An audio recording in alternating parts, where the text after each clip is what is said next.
Good afternoon. I want to thank everyone for coming today, and we're here to discuss our responsibility to fulfill the promise of educational equity, which was ordered 70 years ago in the Supreme Court's landmark decision, Brown v. Board of Education. On May 17, 1954, the Supreme Court unanimously rejected the doctrine of separate but equal and struck down lawful school segregation in America. In the court's decision, Chief Justice Earl Warren wrote the following. He said that in these days it is doubtful that any child may reasonably be expected to succeed in life if he is denied the opportunity of an education. Such an opportunity, where the state has undertaken to provide it, is a right which must be made available to all on equal terms. He went on to say that in the field of public education, the doctrine of separate but equal has no place. Separate educational facilities are inherently unequal. And then he also made it clear that the separate but equal was what he was talking about. Even if the tangible facilities were equal, there's a denial of equal rights. But the court's historic ruling was not the end of school segregation. In fact, it sparked the massive resistance movement, which was the beginning of a long and difficult struggle to unwind centuries of systemic inequity that have influenced every aspect of American life and continues today. And today's inequity in education, housing, economic opportunity, criminal justice, and other policy areas are a legacy of that history. Rather than seeking to forget the wounds of our past, we must confront them. The federal government contributed to racial segregation and inequality, so the federal government must be part of the solution. Evidence and experience demonstrate that we have the power and responsibility to desegregate the schools. The passage of the Civil Rights Act and the Elementary and Secondary Education Act, paired with strong federal enforcement of the Supreme Court's mandate to desegregate the schools, produced a period of sustained progress from the late 1960s through the 1980s. The share of black students attending majority white schools jumped from, to the nearest percentage, 0, to more than 40%. Segregation does not just isolate people, it isolates opportunity.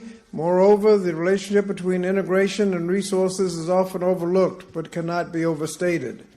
Court-ordered desegregation not only substantially reduced racial segregation, but it also led to a dramatic increase in per pupil spending for African Americans, an increase of 20% per student. As a result, test scores for black students improved and the achievement gap narrowed. Now, integration does not work because children of color are incapable of achieving without white peers. Integration works because it impacts school spending and school practices, school resources. So just as we demonstrated the power to fix the problem, we have demonstrated the power to make it worse. The election of President Nixon started a steady retreat from the federal enforcement of school desegregation. It was continued by President Reagan and the first President Bush. Moreover, conservatives recognized that the same institution that started the movement to school desegregation could be used to stop it. Starting in 1969, Republican presidents appointed the next 11 Supreme Court justices in a row. In fact, all but 5 of the last 20 Supreme Court justices since 1969 have been appointed by Republicans, and those justices formed a bloc of conservatives who questioned the constitutionality of desegregation, chipping away at the federal government's role to compel bold and strategies to fully integrate schools and achieve equity in education. It got so bad that in the cases involving Seattle and Louisville, the court actually ruled that the voluntary plans to integrate the schools were found to be unconstitutional. That's right, integrating the schools was unconstitutional. After 4 decades without meaningful federal support for desegregation, we're right back where we started. A 2016 GAO report found that the public schools had grown more segregated by race and class than any time since the late 1960s, and getting worse. Simple fact is that desegregating schools is the most powerful tool we have to improve the lives of children of color and their families. Evidence shows that the racial achievement gap can be significantly reduced just by desegregating the schools. And one report, considered one of the most rigorous and comprehensive, showed that black students who attend desegregated schools through their K through 12 career were more likely to graduate from high school, attend college, attend a more selective college, and complete college. Benefits are not merely limited to academics. Just 5 years after attending a court-ordered desegregated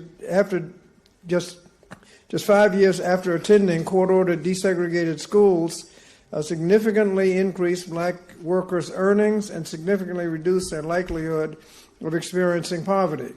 Attending desegregated schools starting in elementary school is highly correlated with the reduced chances of adult incarceration.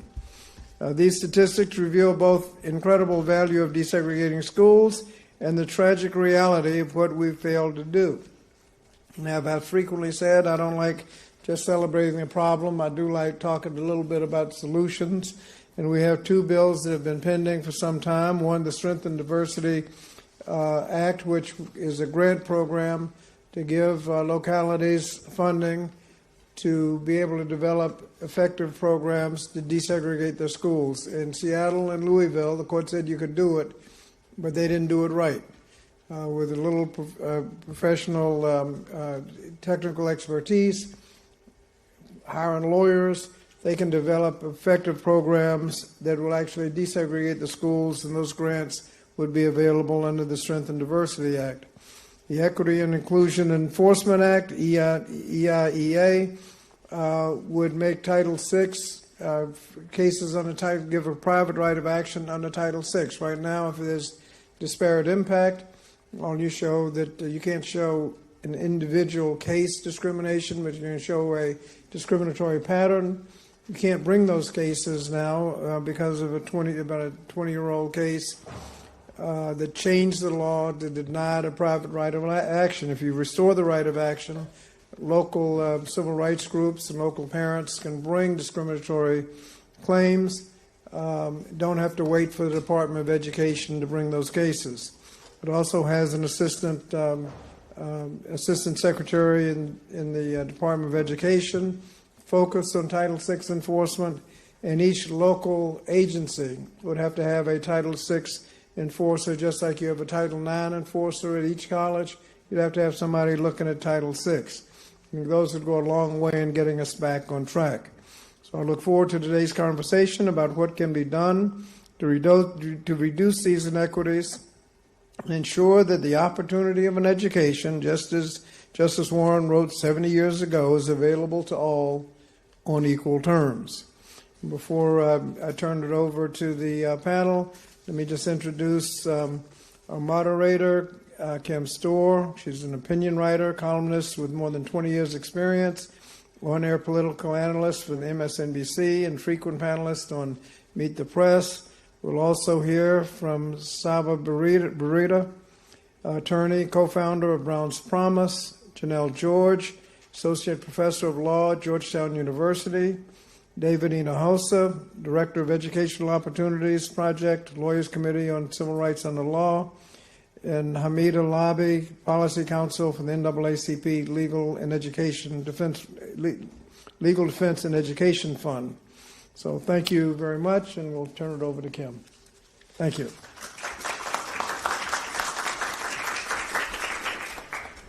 Thank you so much, Ranking Member Scott, for that introduction and for allowing me to lead this vitally important conversation on the eve of the 70th year anniversary of the landmark decision in Brown v. Board, which held that separate in our nation's classroom can never be equal.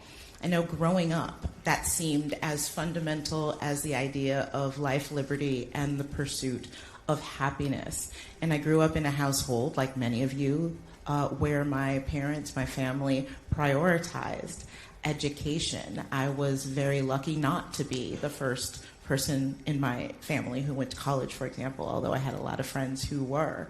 My grandfather went to college, my aunts and uncles and my dad. So that was built into the grain, despite the barriers that had to be overcome to get that.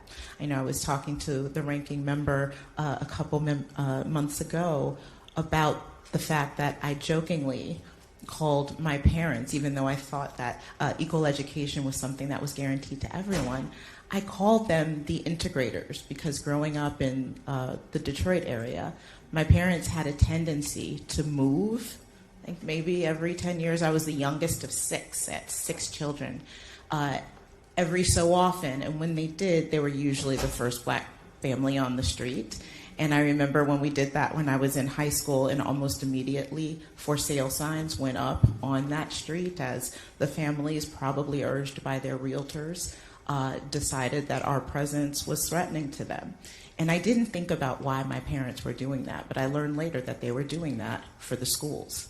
When the schools began to fail, they wanted their children something better for their children, and the schools tended to fail the blacker they became.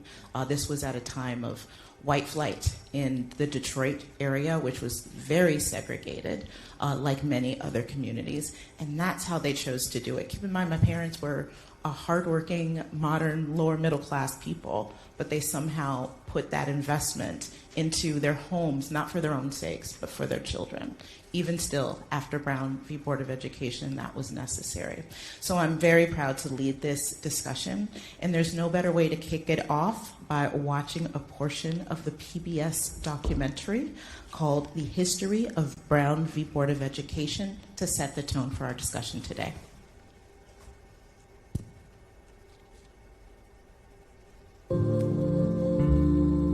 By the early 50s, segregation was frayed by the war and torn in spots where the court had acted. The white primary was outlawed. Housing covenants outlawed. Some graduate and law schools were forced to admit blacks. But the court was aware that the big fight was still to come. The schools, K through 12, white children and black in the same classroom. Southerners assumed that if grade school kids were in a desegregated setting, they'd get to know each other and they'd get to date each other and then they'd marry each other. And that was the strongest taboo that the South held. Led by Thurgood Marshall and other young lawyers like Robert Carter, the NAACP Legal Defense Fund was running or aiding cases all over the country. The court picked 5 and consolidated them into one set of arguments, forever known as Brown versus Board of Education of Topeka, Kansas. As oral arguments approached, people camped outside the building to assure themselves a seat in the courtroom. NAACP lawyers Marshall and Carter were up against a formidable adversary, John W. Davis, a former presidential candidate making the last of his 140 appearances at the Supreme Court. But his arguments had a familiar ring. Separate wasn't necessarily unequal. Blacks should be happy with the way things were. Didn't states have the right to educate their children as they saw fit? When the 3 days of arguments were over, Davis was heard to remark, "I think we've got it won, 5-4, or maybe 6-3. The justices scheduled another hearing on the case. But before that could happen, Chief Justice Vincent died of a heart attack. President Eisenhower chose to nominate Earl Warren, formerly the governor of California.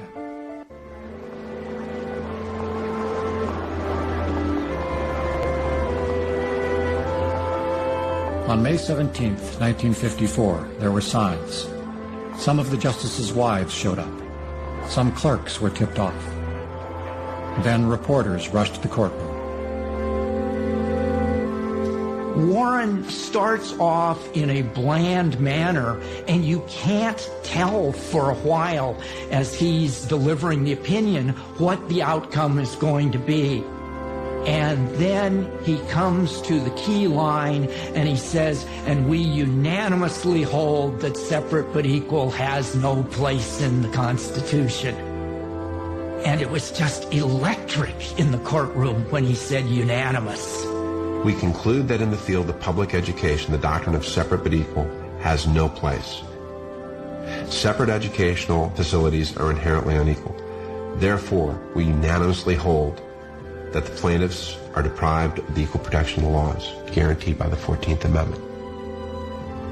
Plessy v. Ferguson in education is no more, and in practice, Plessy v. Ferguson itself is no more. The era of Jim Crow, constitutionally speaking, is over. This was precisely what we urged them, almost in that language. So it was gratifying to have the opinion come down almost in the language of the argument that we made to them. In 1951, I'd used a plain geometry book that had been used by a white student in 1935. Brown said that that was over. The hand-me-down tubas that I played in the high school band from the white high schools, it said to me that that was ended. And it said to me that at some point, I would not have to travel from Atlanta to Greencastle in Indiana to get an undergraduate degree. That my family, my cousins, my neighbors could go to Georgia Tech and to the University of Georgia. The Supreme Court decision of 1954 was for me the Magna Carta. It was the second emancipation. It was a great moment. And so, leading off from that commemoration, that reminder of what Brown v. Board of Education meant, I would like for each of you to touch on what that decision 70 years ago did for the trajectory of educational equity in the United States.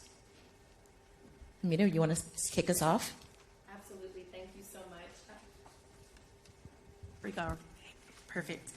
As we heard in the video, Brown v. Board of Education was the 1954 Supreme Court decision where they unanimously struck down de jure segregation, finding that separate but equal public educational facilities is inherently unequal in violation of the Equal Protection Clause of the 14th Amendment. The significance of this decision cannot be overstated. This is a crowning achievement of LDF's founder and the first Black Supreme Court Justice, Thurgood Marshall, alongside the other visionary LDF attorneys. Brown was the culmination of legal acumen and political activism, working together to challenge the hypocrisy of a democracy that rests upon racial hierarchy. For LDF, Brown laid the foundation for the future legal, policy, and organizing battles to secure the full citizenship and equality of Black Americans in our everyday lives. And while this decision is widely celebrated, and it's truly an honor for all of us to be here today on the actual anniversary, and it should be celebrated as an example of the strength of our constitutional principles, it would be a grave mistake for us to view Brown as the end rather than the means of our pursuit of racial equality. So as we commemorate the 70th anniversary, the Legal Defense Fund has launched a campaign that proclaims we are all Brown. And what this represents is that the legacy of Brown is a call to action for all of us. The ultimate goal was to guarantee equal access to a quality educational experience that honors the intelligence, dignity, and humanity of Black students. While our nation no longer condones explicit state-sanctioned racial segregation, we have not fully embraced the transformational potential of Brown's promise of racial equality through high-quality public education that is equally available and equally accessible for children of all races. So as we examine 70 years later, the impact of this decision on educational equity, we must honor the significance legally and historically, but we must also contend with some hard truths on our educational system today and the road ahead, And so I'll highlight a few things that I wanted to bring to our attention today. As we heard from Congressman Scott with the GAO data, the schools remain largely segregated today. As he stated, the Government Accountability Office has found that 43% of schools today have a student body that is 75% or more of the same race and ethnicity. And just last week, researchers at Stanford found from their analysis looking at U.S. public schools dating back to 1967 that segregation between Black and white students has increased by 64% since 1988 in the 100 largest districts across the country. In addition, segregation by economic status has increased by about 50% since 1991. Access to funding. A 2019 EdBuild report on school funding equity nationwide found that predominantly white school districts receive $23 billion more than their non-white peers, despite serving a similar number of children. Access to experienced educators.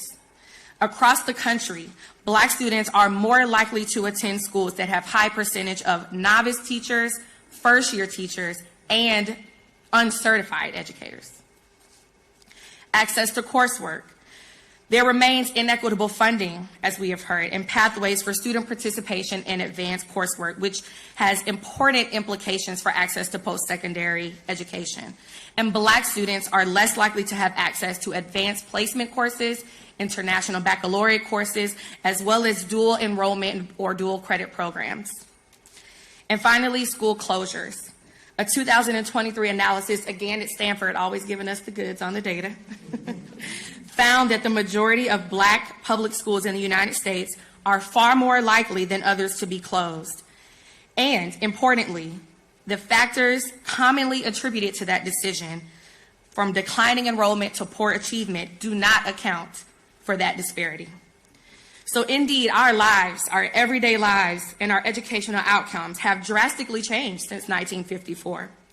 But on this day, I hope that we will confront this very sobering data, and those are just a few examples, and rededicate ourselves to the work of dismantling these inequities. Our campaign, We Are All Brown, emphasizes that it will take each of us to ensure that all students have access to safe, inclusive, and high-quality equal education. David, can you expound on the path that Brown set us on and what barriers, like the ones that Hamida talked about, are still in place? Sure, and I was going to begin with what she said. But Brown, its crowning achievement was to strike down the illegal segregation under color of law, right? Under color of black letter law, essentially in America. And it was the first, right? And it was just in 1954. It was just 70 years ago. My parents have since passed, but they were, born at that time. And that's sad, when we can have, this, what was intended to be a crowning achievement, not be too long ago, right? And, there's been a lot said around Brown v. Board. There's legitimate critiques of the decision as well, some of its deficit-oriented language, that it suggests there. And I know some of the newer generation, you probably read this and you're a lot more in tune with those issues and like, oh my God, how could justices write this? But you have to understand, this was in 1954. There was already a decision by the same Supreme Court, except a different year, holding that separate but equal was constitutional. But since then, that was met, with the whole massive resistance, which and there was, resistance even in the courts at times. And we finally saw some progress in the courts in the late 60s, especially. Then we saw a new era of justices taking, the court. So I think that those parts of our history were greatly unfortunate and had us, just still today, trying to pursue the promise of Brown. It's this deep-rooted racism, discriminatory redlining in housing that was back then, and now it's done in different ways. When you drive down the freeways and you see homes for 600,000 or more, homes for 900,000 or more, who oftentimes are they speaking to, and who are they looking to have as residents in those places? It's a shameful reminder of our failure to live up to the principles of equality and justice enshrined in our Constitution. But we do have a lot of these continuing barriers, some of which Hamida had touched upon, and many of those are structural. Access to advanced coursework. You have arbitrary requirements scoring at least X number on a state exam that has nothing to do with the course that you're trying to get into, but districts will create those policies. We have admissions policies also, even in specialty high schools, that require standardized tests. So you have free public schools that aren't free actually and aren't accessible, for all students, and those tend to be the quote-unquote higher performing students. We have access to high quality teachers that remains, a mystery in many districts, and gets even tougher because we have very stringent punitive accountability systems, et cetera, et cetera. I know we're going to get into much more about this, but thank you. Good afternoon. Thank you all so much for coming out on such a gorgeous day to mark this occasion. I really do want to thank Ranking Member, who I will always refer to as Chairman Scott, for hosting this discussion to really get into the significance of Brown and, unfortunately, the enduring racial inequities in education we continue to see. I do want to actually just take this moment to acknowledge the recent passing of a couple of phenomenal educational advocates, Chris Edley Jr., who was the dean of UC Berkeley Law School. His mantra was, educate like democracy depends on it. And I think that's really telling for today. And Jeannie Oakes, who was a researcher whose groundbreaking work on tracking, which we'll probably talk about today because that's really a unfortunate progeny of massive resistance, was just illuminating, shining a real light on the covert ways that racial inequality continues in our schools today. So Hamida and David really covered a lot of this. So I just want to say a couple of things. And these are things that I really emphasize to my students, who I don't see in the audience, oddly enough. No, I'm just kidding. The first is that we can't understate the significance of Brown. If we look at one of the earliest challenges to segregation in 1850, it actually predated Plessy, Roberts versus the city of Boston. Sarah Roberts challenged Boston's segregated schools law. She was unsuccessful, but it led to Massachusetts actually prohibiting segregation. But that's 1850. So Brown was really the culmination of almost a century, really over a century, of legal battles challenging this regime of inequality. And if we also think about the historic context of education has always been weaponized against Black people, right? That's how you maintained inequality. So it was criminalized for enslaved and some free Black people to learn how to read or write. After slavery ended and emancipated Black elected officials actually led the charge for the creation of our contemporary public education system. They went back to their home states. They fought for inclusion of those education clauses that we now have in all state constitutions. It became a condition for readmission to the Union for those last withholding states to include those education clauses. That's how revered education became. And some historians think had education been more widely available, not only to Black people, but to lower income white people, we probably wouldn't have even had a civil war.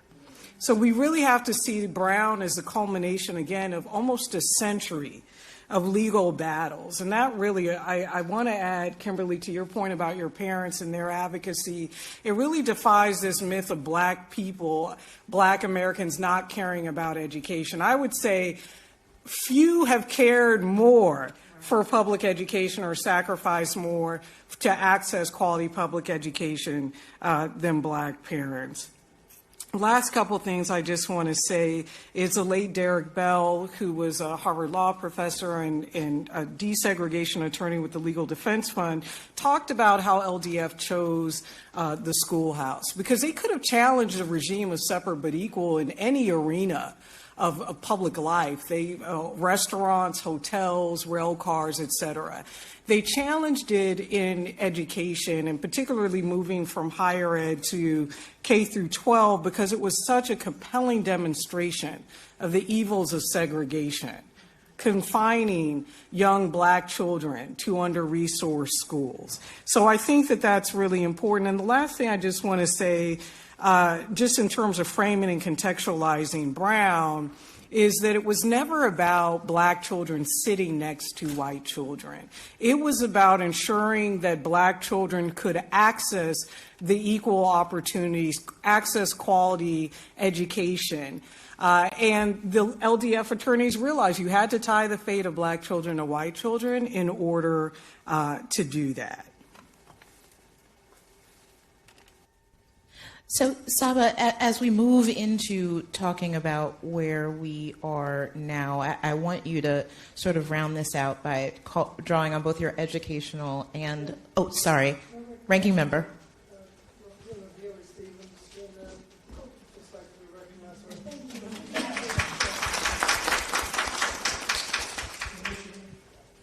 Thank you.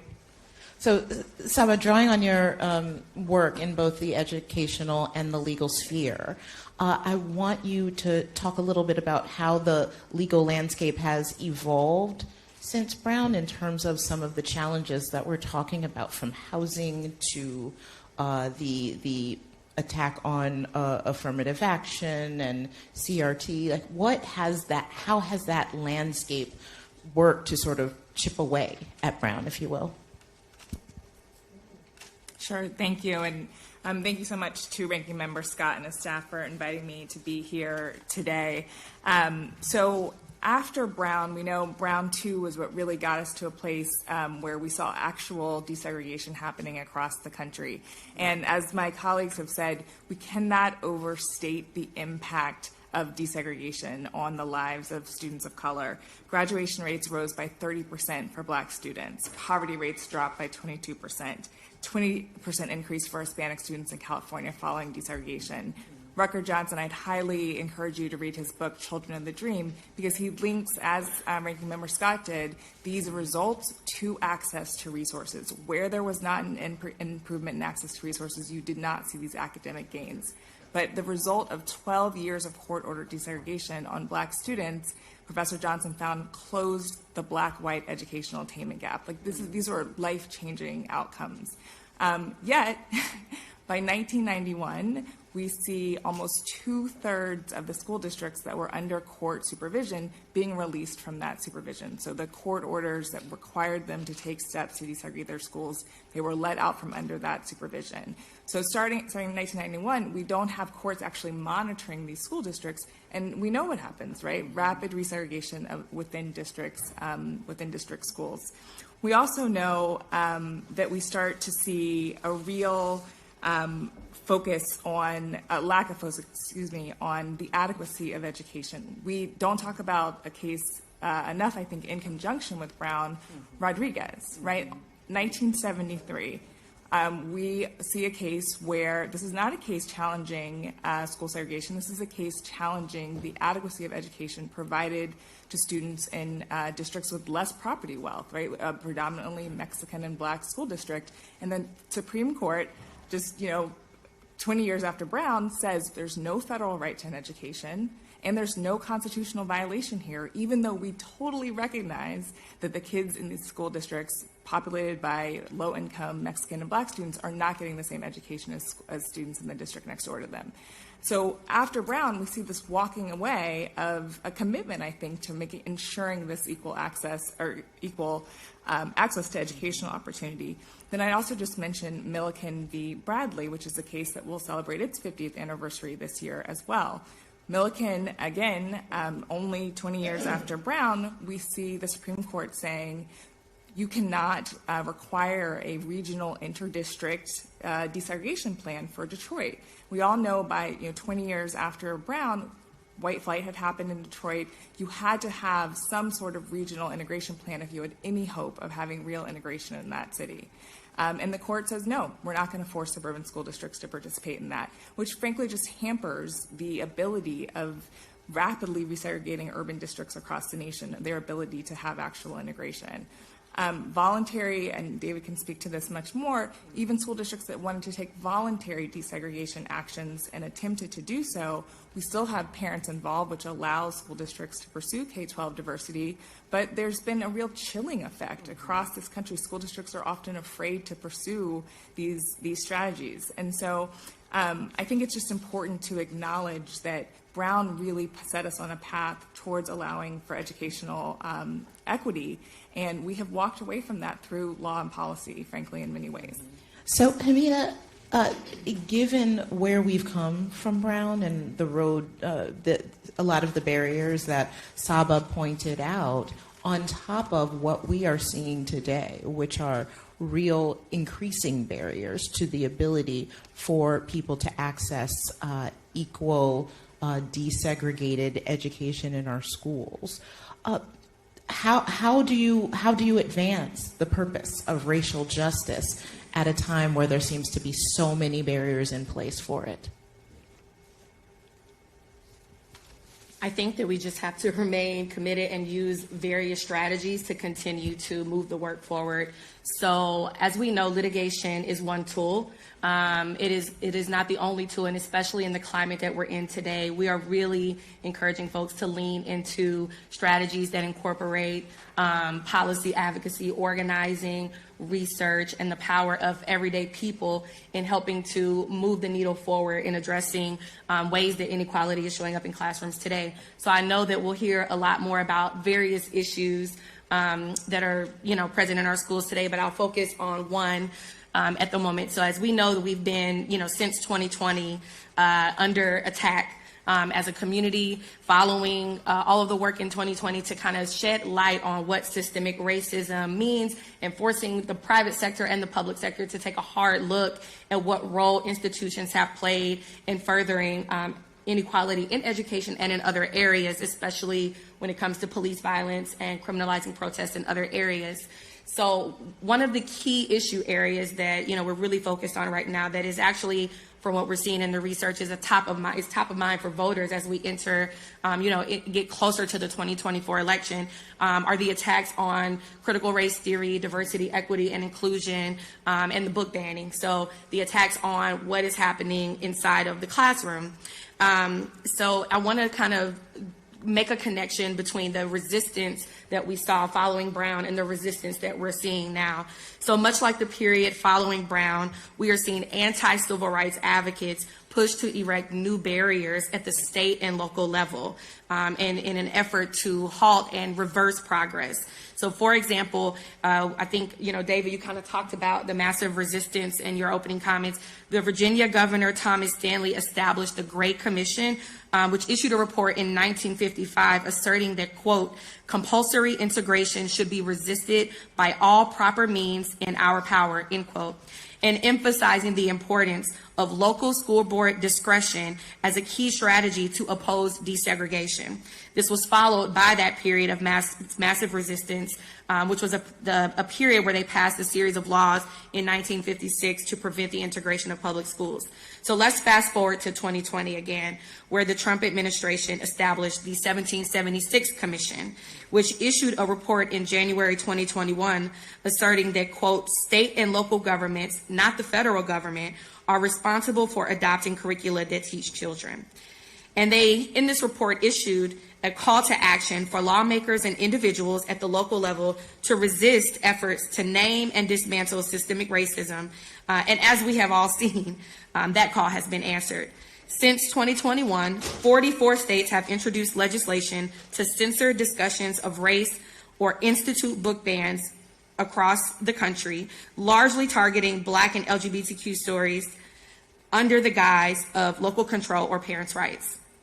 And now we have seen this attack expand to include diversity, equity, and inclusion. So as we face threats to truthful, inclusive education, attacks on DEI, and dismantling race-conscious admissions programs, we must act diligently to carry forth Brown's true intent to advance equal educational opportunities. Over the past 4 years, the Legal Defense Fund has led legislative campaigns across the Southern region to push back against these efforts to dismantle public education, censor truthful teaching of the teaching of American history, and eliminating programs that were instituted to remediate this past discrimination that we're sort of talking about. We have been doing that work in Alabama, Georgia, Texas, South Carolina, and also supporting the litigation work in Florida through some organizing strategies. So while much of this war is being waged at the state and local level intentionally, the federal government still has a role to play and must identify and employ every lever possible to curtail the harmful and discriminatory impacts of anti-truth and anti-equity policies. So this must include providing sufficient funding to the Department of Education overall, and especially the Office for Civil Rights, to ensure that they are able to engage in robust enforcement of Title VI and other federal civil rights and anti-discrimination laws. Also, we urge, the federal government to exercise its oversight powers so that these, harmful and intentional targeted attacks on Black students, brown students, LGBTQ students, especially trans students, that this doesn't go unanswered, that this does not go without feeling pressure at every level, from everyday people that are being directly impacted by this to those that are in positions of power who have the ability to sort of use the bully pulpit as well as our, funding powers and oversight powers to try to curtail the harms of what they are doing. So LDF remains steadfast in our work to advance a multiracial democracy where power is shared, dignity is sacred, and thriving is the standard. So as we reflect on this historic ruling and declare again that we are all Brown, we recognize that Brown's promise requires continued and collective action at every level. And so we look forward to working with, we have been working, many of the people that are on this panel, and hopefully many of you in the room to help continue to advance that work. So, David, I want you to be able to respond to some of the systemic barriers that Hamida was talking about as well, but I also want you to talk about how the legal landscape has changed, particularly with the affirmative action cases, which definitely was a rolling back of the promise of Brown in the cases involving Harvard, UNC, my home state of Michigan, and the constitutional amendment that went to the Supreme Court. Can you talk about how that's changed the landscape when it comes to educational equity? Yeah, it's definitely made the journey toward equality and integration and students learning together and living together, right? It's made it far more perilous. And the case did concern higher education, right? Whether or not universities can consider race as a plus factor for admissions purposes. No bonus points were being provided. There weren't set-aside tracks. It was just looking at someone's application and being able to consider their racial experiences, essentially to make sure that many of the incredible students that we represent. So the Lawyers Committee represented students and alumni from UNC, and I had argued the case before the U.S. Supreme Court. And we also represented a multiracial group of students at Harvard, including Asian American students, Black students, and brown students at Harvard. And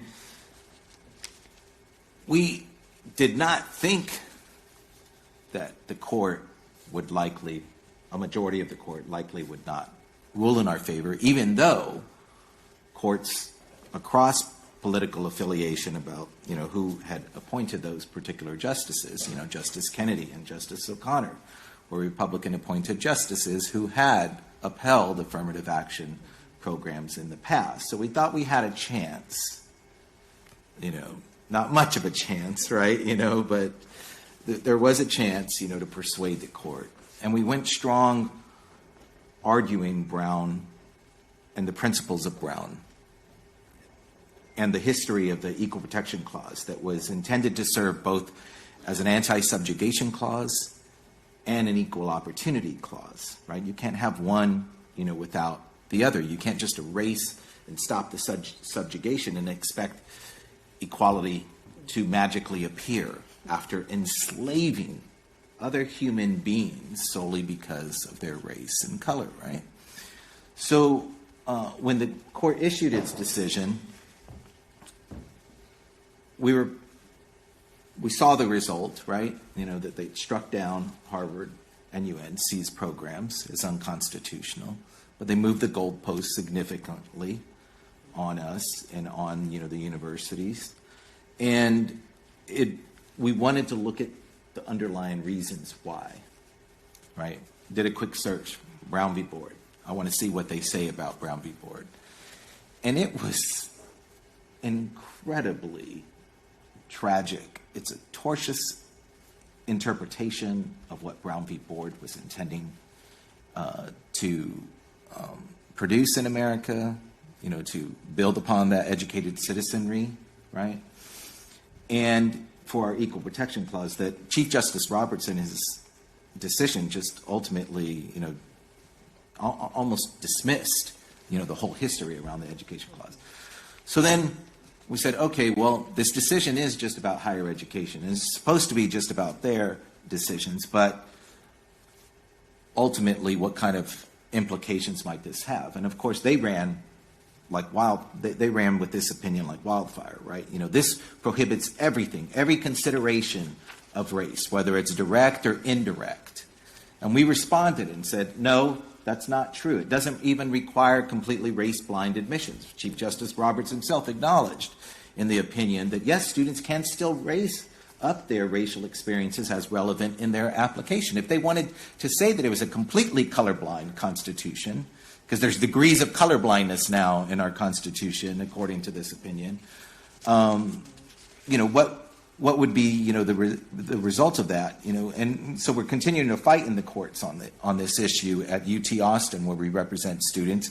The case is still alive there. They dropped race as a factor, but that's not good enough for people like Ed Bloom and SFFA, who want to make sure that they, entrench, their built-in, bought-up, unearned privileges of access, to the country's most selective institutions. But they've tried to use it, even attacking now race-neutral programs in K-12. They've attacked fellowships, at the federal level. Contracting cases, have been filed, all trying to undermine racial equity in America. And we're still fighting, in the courts, because we're not relenting. We're not going to give up, the promise of Brown. We're not going to give up the Equal Protection Clause, itself. And we're not going to surrender, its meaning and purpose. We're going to continue to fight in the courts. And as Hamida said, there's lots of fights, outside the court, including, in the Capitol building. So as Ranking Member Scott said, we want to not just talk about where we came from and where we are, but we want to talk about promising solutions for the future and avenues, whether it's legal advocacy or policy advocacies. Hamida already laid out some, but Janelle, I want to talk to you. What do you believe is most crucial in addressing the ongoing racial stratification and inequality in our systems, in keeping with the precedent of Brown v. Board? Sure. So since the challenges to racial equity in education are being brought on multiple fronts, I think that they have to be addressed on multiple fronts, right? So a couple federal things I want to mention. Sabin mentioned the Milliken versus Bradley case. That case involving Detroit, right, saying that, as Sabin mentioned, Detroit City, which at that point had become majority black because of white flight to surrounding suburbs, would have to desegregate by itself. And the court also said, we can't really control where people choose to live. Absent a showing of intent, some kind of invidious government intent, which racial animus is actually incredibly hard to prove in court, right? So because of that ruling, these covert, facially neutral strategies really took hold, right? So we have district boundary line changes, white flight, all of these things that seem very covert, very neutral. We're just choosing to live in this area, et cetera, that are perpetuating racial inequality. But again, it's inequality by design. And so another thing that we see, so first of all, addressing some of these demographic issues, we need support for transportation because housing is so deeply segregated, remains deeply segregated. A lot of education revenue, as folks probably know, is generated through property taxes. And a lot of communities of color historically were ascribed lower property values because of redlining and some of the other practices that Sava mentioned. And so even if they tax themselves at higher rates, they can't generate the same revenue that majority white districts with those higher property values can generate. And as Sava also mentioned, the 1973 case of San Antonio versus Rodriguez said, okay, well, there's no constitutional issue with that. It's too bad, but there's no constitutional issue. So we have to address how education is funded. I do think there's an increased role for the federal government to play. My students are always shocked when they learn that the federal government only funds about 9% of public education. The rest is really split between states and districts, and even states like California that have more progressive funding schemes that try to target additional state funding to those districts that can't generate high revenue, they still unfortunately have a lot of these resource inequities. So I would say targeted federal support. We mentioned disparate impact. One of the things that we see that's progeny, I think, of massive resistance is school discipline.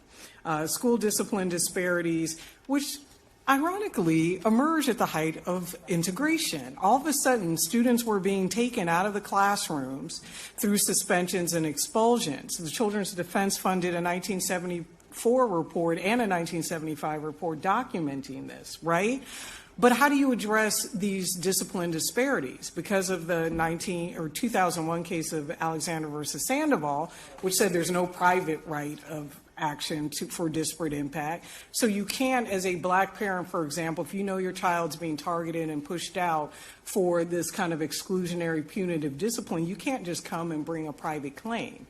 So you have to file a complaint with the Department of Education's Office for Civil Rights. Because it has been underfunded, as Hamida noted, and understaffed, it could take months, even years, for your complaint to get resolved. And that, it seems like a snapshot in time, but that's an educational lifetime, right? So we need to restore private right of action to disparate impact, which Representative Scott's Equity and Inclusion Enforcement Act would do. I'm getting to the last couple ones, I swear.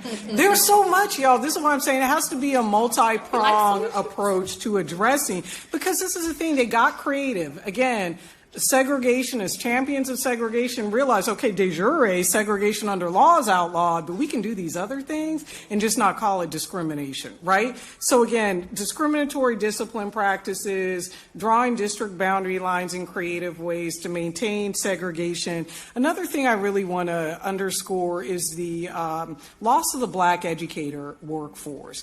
Black educators were instrumental in school desegregation. They helped LDF find the plaintiffs for their cases.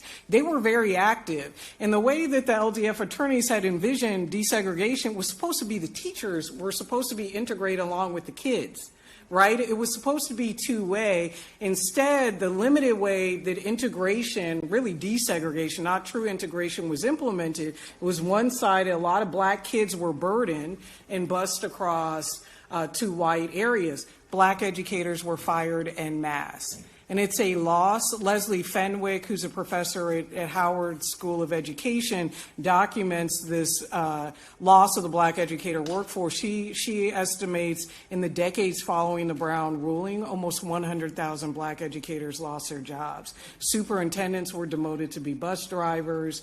And this was a huge professional class of black folks. So we also need to rebuild the black educator pipeline, whether that's through loan forgiveness programs, grow your own programs at the state level. and also continue support them too, because Absolutely. they're leaving again in droves, particularly after the stress and impact of the pandemic. Of COVID. Absolutely. Absolutely. Last thing I'll say, just more federal support for school integration. Reagan actually eliminated, there was a law called the Emergency School Aid Act that provided federal funds to districts that were interested in integrating. He decimated that. The only component left standing is the Magnet Schools Assistance Program, which is grossly underfunded compared to other education programs that we know perpetuate segregation.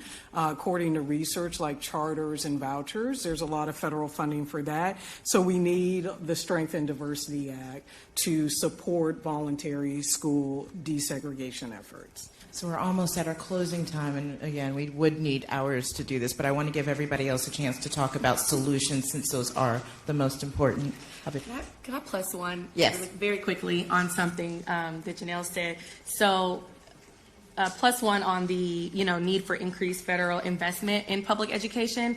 Also just want to add to that should be tied to ensuring that funding makes it to the students that are that have the most need, because you sometimes have districts that are so large, or maybe perhaps don't even have to be so large, but I'll use my home district as an example in Atlanta, Fulton County, Georgia, where you have, and Saba's heard me share this 1,000 times, you have this, it's within the same school district, but there are intra-district disparities in how they fund students.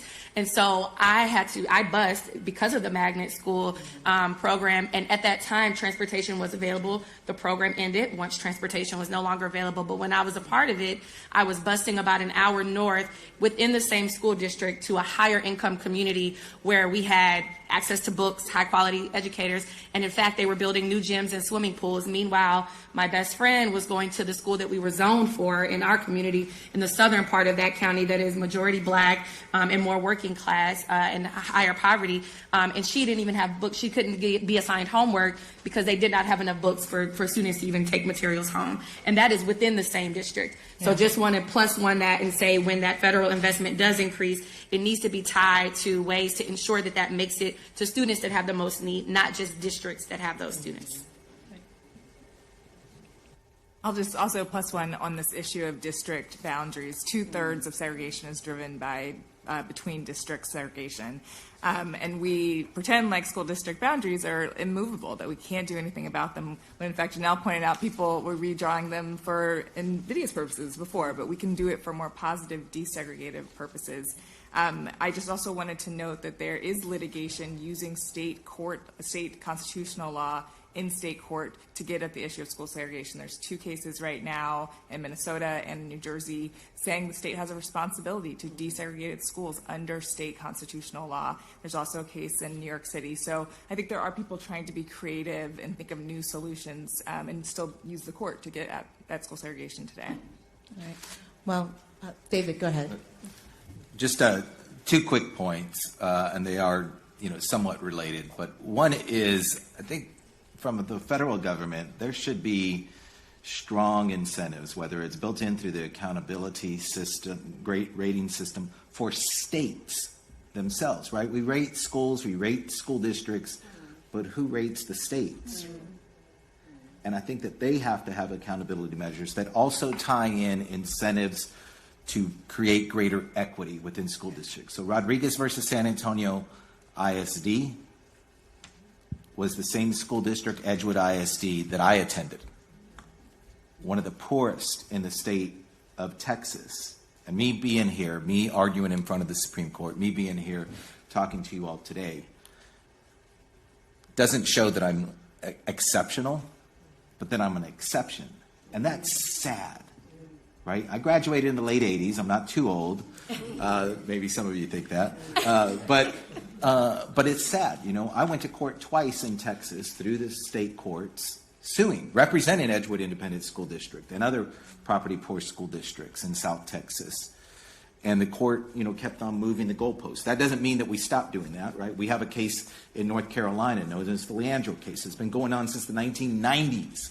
Got a great decision from the Supreme Court in 2022. Fantastic decision. The court changed 3 days later. Now, all of a sudden, that remedy is locked up in that very court. That just the only thing that changed was the people wearing the robes, right? But then the second point that I want to make is that we can't just magically create integrated schooling and say, oh, well, you know, students are. I do think that part of the promise of Brown wasn't just about, you know, trying to access those resources, you know, of, you know, what white children were accessing. But I do think that part of it was also, and this is, you know, part of the opinion, about ensuring those cross-racial relationships, you know, and preparing people, you know, for success, you know, in employment. And I think that is critical. But I also think that they need support. So there is this, I used to be a director of an equity assistance center some years ago. It's federally funded under Title IV of the Civil Rights Act. But we created this equity-based framework for integrated schooling, and it identifies a number of measures, including building up cultural competency for teachers and instituting culturally relevant curriculum, ensuring that tracking itself, you know, within the school is not, so that they can not just have an integrated school, but an integrated schooling experience. So I just wanted to put those two things out there. Well, I want to thank all of our panel for this important discussion and for your work in this area, and also thanks to Ranking Member Bobby Scott for bringing us all together. Hope you all have a great day. Thank you.